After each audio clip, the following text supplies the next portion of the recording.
Hi, I'm David Durham.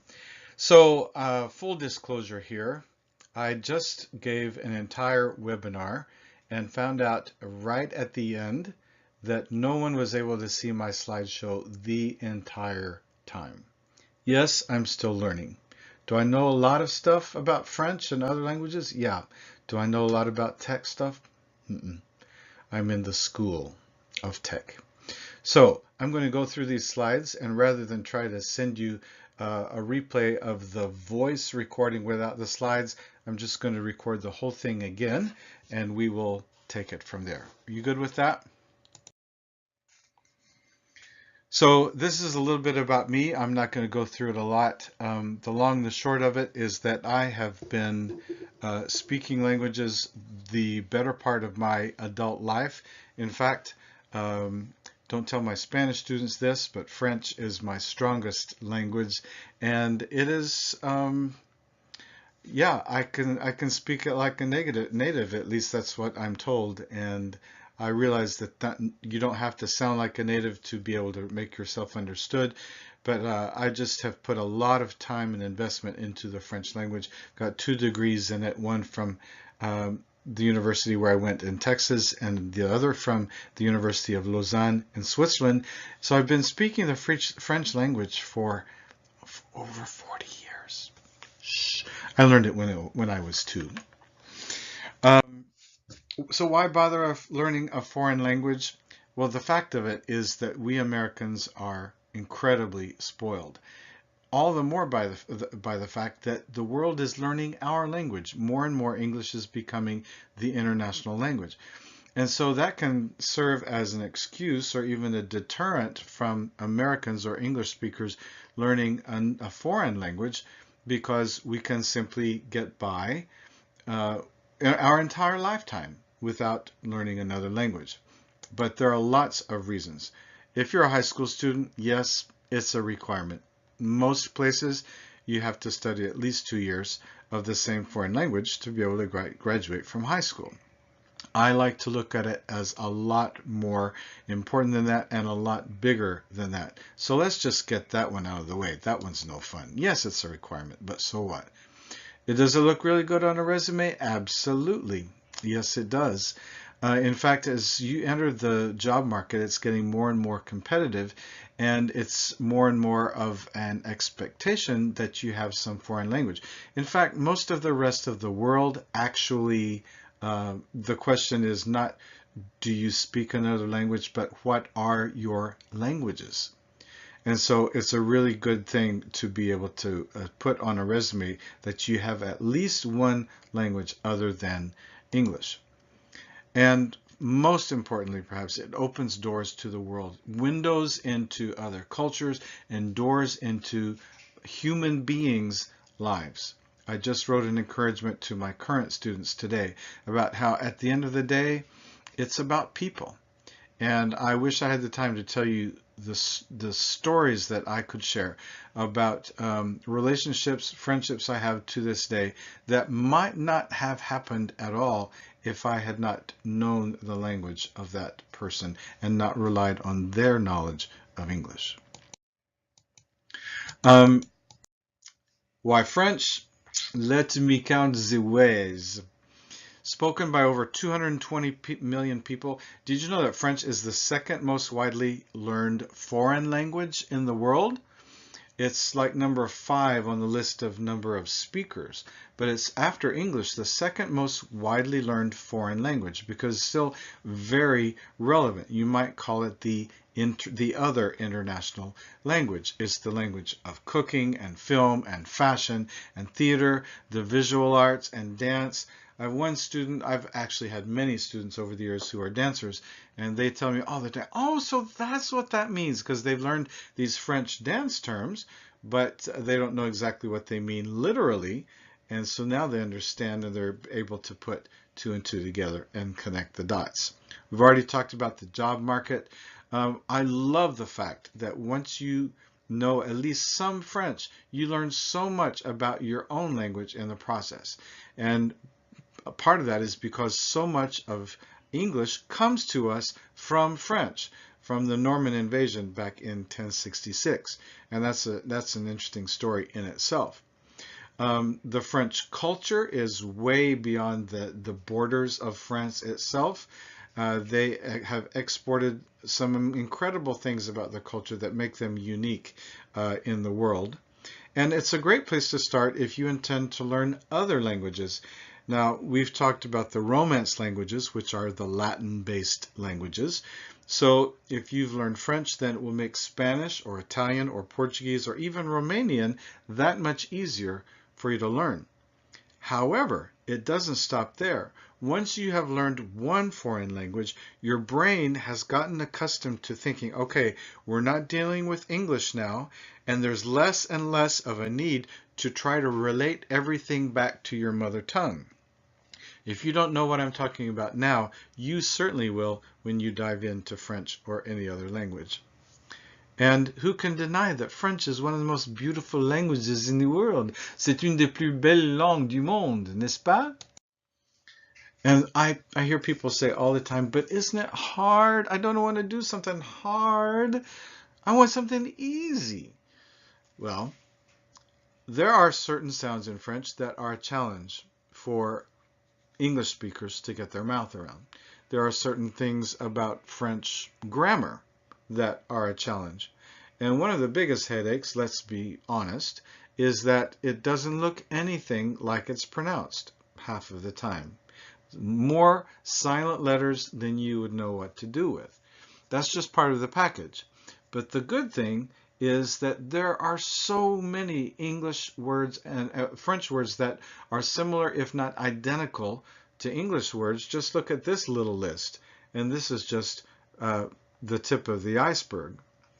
All of these are identical in French and English. It's only the pronunciation that is different. Here's some more. I love to talk with my students about cognates. Cognates are words that are related between one language and another because of their common root, their common origin. Now, in the box on the left, we have another list, a very partial list of words that are identical between French and English. On the right, you've got some that are not quite identical, but they're close enough to where you can immediately recognize what the French word means. Exemple, personnel, bloc, accomplir, arriver, hôtel, hôpital. And I love finding hacks. I love finding patterns wherever I can and passing them on to my students. Here are just a couple that I think are a lot of fun. The word école, which means school, has that E accent aigu on the front. Now, if you look at the English school, you see that there's an S and then another consonant sound, sk. So we discover that where there is an E accent aigu on the beginning of a word in French, 9 times out of 10, it corresponds to a word in English that starts with an S and then has another consonant afterwards. Étable is a stable, not the adjective stable, but a place where you keep horses. Une étable. The word arrêter, you see that E with the little house top on it, we call that a circumflex or accent circonflexe. There used to be, in place of that accent, an S. And so you can immediately see that it corresponds to the English word arrest. Or fête in French, very related to the English word feast or party. Hôte, that O with a circumflex on top, used to be an S there as well, so you see that it means host. Hôpital, obviously, hospital. One thing that we have to talk about with foreign language is gender of nouns. Boy words and girl words, do we really have to mess with that? Well, yes. Here's another way that we English speakers are incredibly spoiled. We don't have to worry about noun gender, but by far the majority of the world's languages, and certainly all of the ones that I've ever studied, have gender. And I suppose we should consider ourselves lucky that French only has 2, because German has 3 genders, masculine, feminine, and neuter. So in French, is it a le word, masculine, or la? Le and la meaning the definite article. Well, there are just a few little patterns in French that you can grab onto. For example, any noun ending in tion, sion, is going to be feminine. La situation, la décision, la satisfaction. Words ending in o, eau, are mostly masculine, except for the word eau, which means water. So, le bateau, boat, le gâteau, cake, le rouleau, roll, or roller. And then words ending in et are always feminine. And there are a lot of times, one thing I like to say to my students is, never say never and never say always, because there's always an exception. But with these, especially the sion words and the et words, I don't know, I've never seen an exception. La vignette, la vedette, la crevette. Crevette meaning shrimp. So, after all these years of teaching locally, I've decided to take some of these things and to a larger audience by taking it online. And this is the first full-length course that I have ever rolled out. It is the fourth course, though, that I have launched online. The first one is a foundational course called How to Learn a Foreign Language, 7 Hacks for Making the Daunting Doable. And that is something that I recommend. I actually require my students to go through before diving into their first year of high school French or Spanish, because it has some very important principles of learning any language that frankly most teachers don't have time to get around to, or the inclination, and many textbooks leave that out as well. So I strongly recommend that as a starting place. And just parenthetically, I've put out a couple of short Spanish courses, an intro to Spanish that, as far as students are concerned, I recommend to junior high to prepare them for high school French, and then a mini course called Spanish for Short-Term Missions to equip you when you head south of the border to do good and would actually like to have basic conversations with some of the amazing people that you come in contact with. But this is called French for Real Life because it is intended to be just that, not just academic French, not to just check off a box that says you fulfilled your high school requirements for graduation, but to be able to use in real life for life. And here's a little bit about it. It is all in video format, online, using a platform I use called Teachable.com. It's a fantastic platform for online courses. I've uploaded everything to Teachable, and so you can actually see a free preview of the week 1 video and assignments if you go to the website that I will show you in just a minute. So my friend Alexia, who lives here in Nashville, in the same neighborhood as I do, as a matter of fact, and she is a native French speaker. She and I shoot these little vignettes together, little videos, just basic conversations and dialogues in French to get you used to hearing it, to teach you new vocabulary on different subjects that we will be talking about throughout the year. The rest of the slides in the video are nicely designed slides where you will also see me talking to you on camera as if we were having a one-on-one tutoring session. And then after you've gone through that, you will see your assignments for the week. Now, the assignments are given to you all on the Teachable website, but sometimes they include links to other places, including Quizlet. If you're not familiar with Quizlet, it's a fantastic tool that I'm really enjoying using. I don't know why I didn't use it as soon as it came out, however long ago that was. But it's great for learning and then drilling yourself on certain things, not just vocabulary. It's fantastic for that. It's got flashcards and all of that. But other things like here you see the alphabet, what is the date, the numbers from 1 to 30, and it has an audio component so you can actually listen to how everything is pronounced by a native French speaker. Most of the time it's not me, it's someone that Quizlet has, but it's a great program. And then your assignments also include watching videos from YouTube that I have assigned, listening to a song. I really try to make this as holistic an experience as possible. So I mentioned music videos. This is one that I have included in the week 1 lesson. It looks like it's not going to play, but it's there it goes.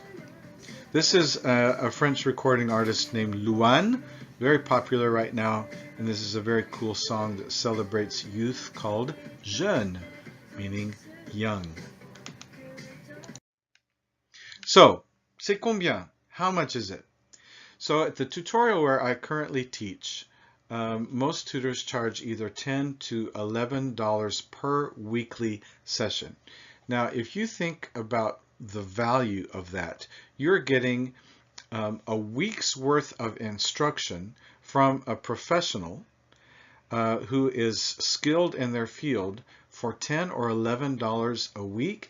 That's a pretty incredible deal. So I've decided to charge no more than that for my online courses. And so there's an extra $5 in there to cover my expenses of the software that I use for recording. And so 32 weeks times 11 is $357 for an entire school year. Or we have a monthly payment plan if that is more suitable to your budget for $45 a month. All of those payments happen online on the Teachable website. You do not send checks to me. It all happens with your credit card, and it's a seamless process.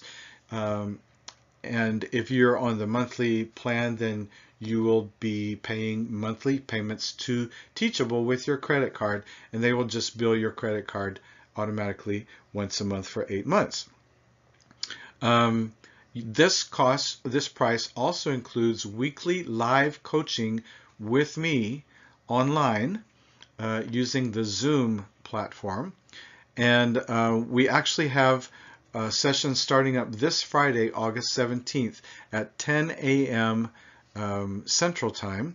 So it'll be a weekly thing on Fridays, but if you can't make that time slot, not to worry, because it will be recorded and I'm more than happy to send you the replay.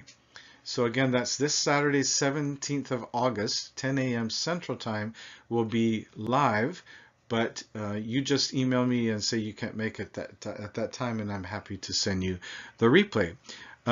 You don't have to save your questions for that live coaching session though, because Teachable includes a question and comment section underneath every lesson. And so you should take complete advantage of that to ask me all your questions, and I will get back to you with the answers as soon as possible. If you are a homeschool high school student, you get a year full credit for this. You just report this to your homeschool, to your umbrella school, like you do all of the courses that you take, and you can consider this the first of your required years of French.